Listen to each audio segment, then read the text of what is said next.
All right, for this section 5.3, I just want to continue in the finance chapter. And in this section, we're going to talk about consumer loans and amortization. I'm sure that you are all familiar with a loan and what it is, but I'll discuss amortization and what it means. And so we'll calculate some loan payments, and then we'll be able to read and hopefully understand amortization schedules. All right, so a loan is a sum of money that would be expected to be paid back with interest. So from a bank, a credit card company, even like title loans, cash to payday, whatever the situation.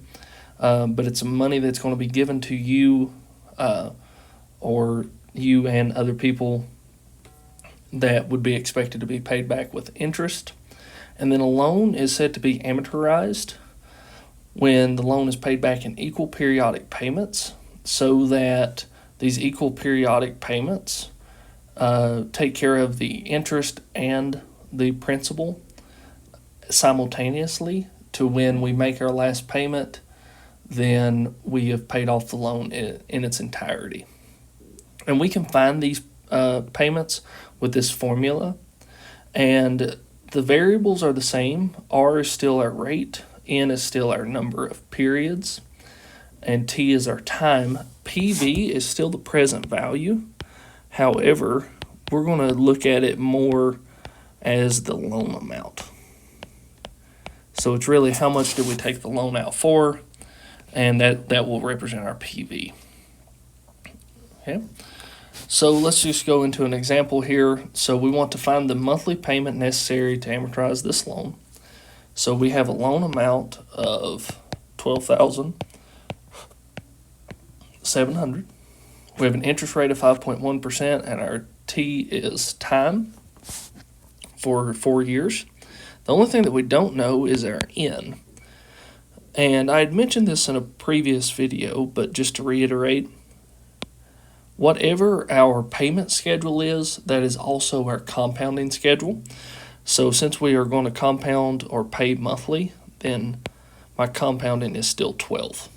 Okay, so I'm just going to fill in the missing values on that from that previous formula.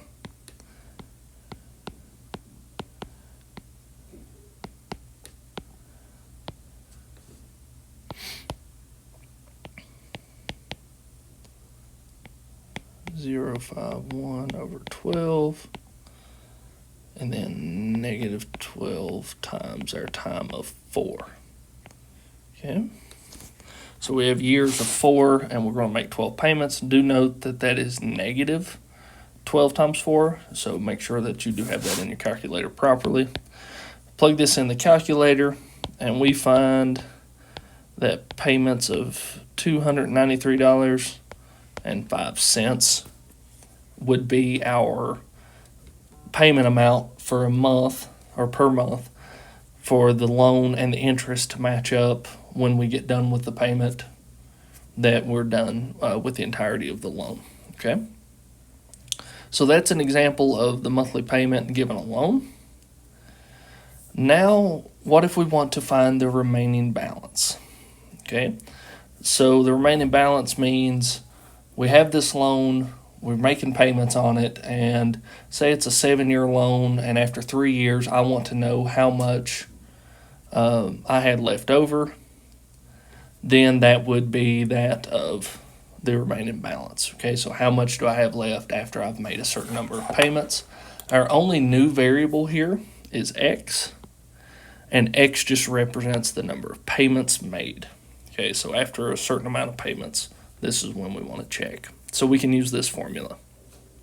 Okay, so let's do an example with this. So first we need to find the monthly payment for a 30-year mortgage of $230,000 at 3.66%. All right, so I need to find the monthly payment. So I'm just going to plug into that same formula that we had on the previous example.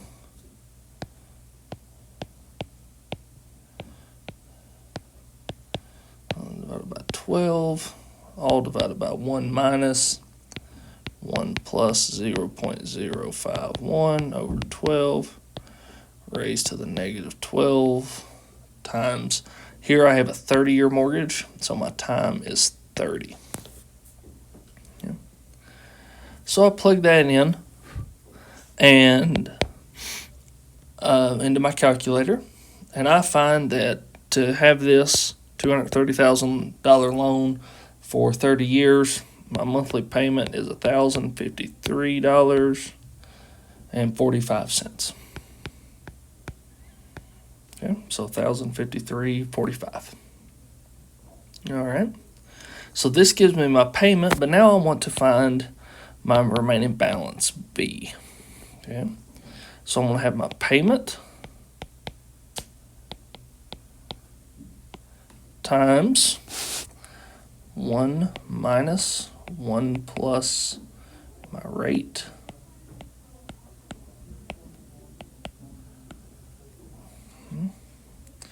raised to the negative 12 times 30 minus, okay, so one thing to note here, it's after 12 years. So X would be 12 monthly payments times 12 years is 144.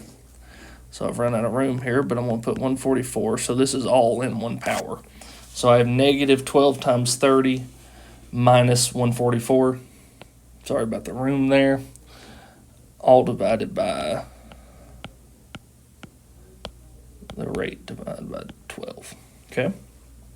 So just out to the side, this is what the power should be. Negative 12, or negative times 12 times 30 minus 144. Okay, so that's the power. Again, sorry about the room. But after the 12 years of payments have been made, then we have $166,482.74. Okay. So $166,482.74. So that's what's left on our payment or on our loan after 12 years of payments have been made. Okay. Now, you are not concerned with writing all of this down. What I do want you to know are these titles here for these columns. So the leftmost column on an amortization schedule is the payment number. Then the second column is the amount of payment. The third column is the interest that is paid from the payment. So when we make a payment of, say, $88.85, 10 of it went to interest, 78 of it then goes to the principal, which is the fourth column. And then our fifth column is principal at the end of the period. You will not be responsible for calculating these. You are only responsible to be able to look at it, know where the numbers came from, what they are, and how we interpret it. Okay. All right. So that being said, we can use this to answer a lot of questions. But let's start here. So Jamal's buying his first house. The house is selling for $195,000, and he's going to put 20% down. Okay. So a down payment being it's a lump sum at the initial when you go to buy it that you don't have to then finance or take out a loan for the entirety of the price. You only have to take out the leftover after the down payment. The bank has a special for first-time home buyers of 3.25% compounded monthly. So I want to calculate the monthly payment. So I just use that PMT formula for monthly payment. My loan, though, my PV, will be $195,000 minus 20% of the $195,000 because I want to pay 20% down. And so when I do that, my PV will be $156,000. So that's how much I need to take this loan out for, is $156,000. Okay, so I have $156,000 times my rate of 3.25%, so 0.325 over 12, all divided by 1. Oop, I'm erasing here, sorry. 1 minus 1 plus my rate 325 over 12, negative 12 times, again, it's a 30-year loan, so still T is 30. So I plug that in and I find that my house payment to make this work would be $678.92. Okay, so $678.92.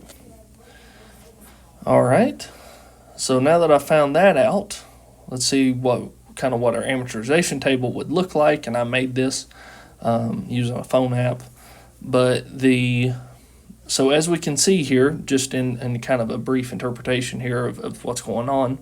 So for payment number 1, I paid $678.92, which is what I'll do for all 360 payments. But $422.50 went to the interest first. Then $256 went to the principal, and then so that left me with $155,743.58 on my loan balance. Okay. And as you can see, as we go and make more payments, our interest is getting smaller, or our payment towards our interest, because the balance is getting smaller. So then the principal is the difference in the interest and the principal, or the difference in the amount of payment and the interest. And so then the amount will be getting larger. So as you can see, by the time we get to our 360th payment, almost the entirety of our payment actually goes towards the principal. Okay. So now this is what your goal will be, and need to be able to do, is to be able to interpret and go to the values in the table and figure out. Okay, so how much of the 10th payment goes towards the principal? So if I go to my 10th payment, okay, let me get rid of this other stuff too. Okay, so if I go to my 10th payment, so my payment number 10, how much of it goes towards principal? So I go over to my principal column, $262.74. So $262.74. Okay. How much of the first payment goes to the bank? So interest. So on my first payment, I go to my interest. So number 1 payment, I go to my interest column, $422.50. So for the first payment, $422.50 went towards interest. Okay. And then the last question that we may want to answer is, how much does the house cost in total? So principal plus our interest. All right. So that being said, here's how we're going to go about it. We know that we're going to make 360 payments of $678.92. So I have $678.92 times 360, because I made 12 payments per year for 30 years. Okay. But however, that does not represent the total cost, because if you remember in our example, we paid 20% down. So we need to now factor in this 20%, because this payment amount only accounted for the $156,000, not the $195,000. Okay, so we can factor that in by adding 20% of $195,000. Okay. So now plug that in the calculator and find out that after it's all said and done, I paid $283,411.20. Okay. All right. So that would be the total pay of the house after the 30 years. So this concludes all the material for Math 1035. Congratulations on making it this far. But this does conclude all of our material, so there'll be no more new material. I will send out an email with updates, but if you have any questions, please feel free to email me. Thank you.